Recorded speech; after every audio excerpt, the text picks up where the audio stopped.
this is Reverend Don Lewis coming to you from beautiful Florida. And today our question comes to us from Draconum Blade.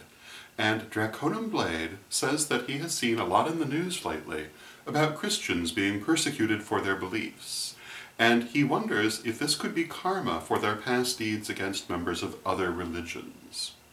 And my answer to this is that although it can be tempting to think of karma in these terms, it's not really how karma works or what karma is. Karma is not a group proposition, it's an individual proposition. So I would say no, I would not think that any group, Christian, Muslim, or otherwise, would have group karma in this way. Individuals have karma, groups really don't. And therefore I would say that although, yes, this could be the individual karma of the people involved for their soul's past deeds, it's not something they're sharing as a group per se. Now, different people who are part of the same group can all have similar karma from events that they've taken part in, but it will be individual to each one because karma works through attachment, and that attachment is to the individual.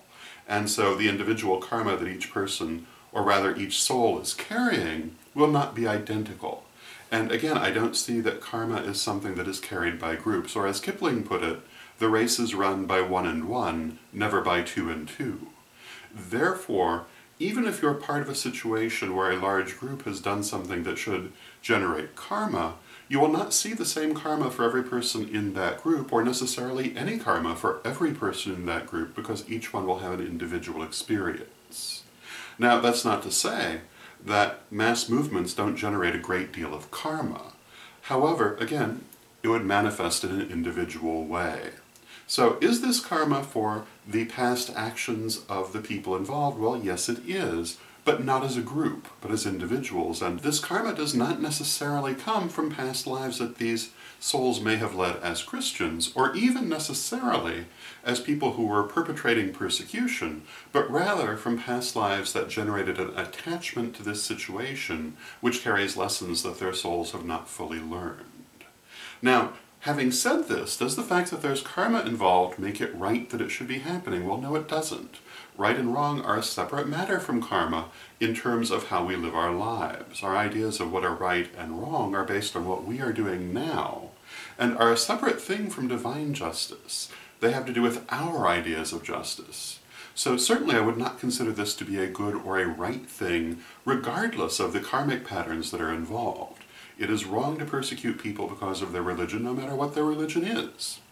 So, having said that, I hope that it answers your question and gives you something to think about, and until next time, may you blessed be.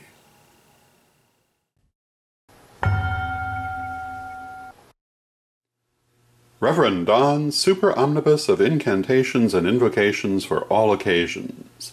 Marianne Kay and I created this massive compendium of magic and artwork for you to use in any way that you would like. There are literally hundreds of spells and hundreds of illustrations, which can be mixed and matched and used in many different ways. Check it out now at witchghoulstore.com.